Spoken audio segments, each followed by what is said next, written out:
সম্প্রতি একাধিক মৃত্যুর হুমকি পাওয়ার কারণে সালমান খানের নিরাপত্তা দল অত্যন্ত সতর্ক হয়ে পড়েছে। তবে শুক্রবার 20 জুন তার নিরাপত্তা কর্মীরা হয়তো একটু বাড়াবাড়ি করে ফেলেন। বলিউড ভাইজান এসেছিলেন মিস্টার পারফেকশনিস্ট আমির খানের নতুন সিনেমা সিতারে জামিন পারের জমকালো প্রিমিয়ারে। সেখানেই ঘটে গেল একটি অনাকাঙ্ক্ষিত ঘটনা, যার একটি ভিডিও এরই মধ্যে সামাজিক মাধ্যমে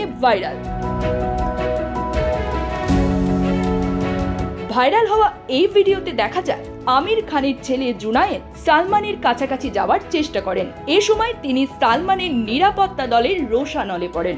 ভিডিওতে আরো দেখা যায় সালমান অনুষ্ঠান স্থলে ভিড়ের মধ্যে দিয়ে যাচ্ছিলেন, তখন তার নিরাপত্তা দল তাকে ঘিরে রেখেছিলেন। একই ফুটেজে জুনায়েদ খানকে সালমানের কাছাকাছি যাওয়ার চেষ্টা করতে দেখা যায়। কঠোর নিরাপত্তার মধ্যেও জুনায়েদ তার কাছে পৌঁছানোর চেষ্টা করছিলেন। তবে জুনায়েদের চেষ্টা ব্যর্থ হয়, কারণ সালমানের নিরাপত্তা দল তাকে অভিনেতার থেকে নিরাপদ দূরত্ব বজায় রাখতে এক পাশে সরিয়ে দেন। জুনায়েদ সালমানের দেহরক্ষীর সঙ্গে কথা বলার চেষ্টা করেন, কিন্তু সালমানের নিরাপত্তা দল অনড় থাকেন এবং তাকে অভিনেতার কাছে যেতে বাধা দেন। এদিকে ভিডিও দেখে মনে হয় সালমান বেখেয়াল ছিলেন জুনায়েদের ব্যাপারে। তিনি সামনে এগিয়ে যাওয়ার দিকেই মনোনিবেশ করছিলেন।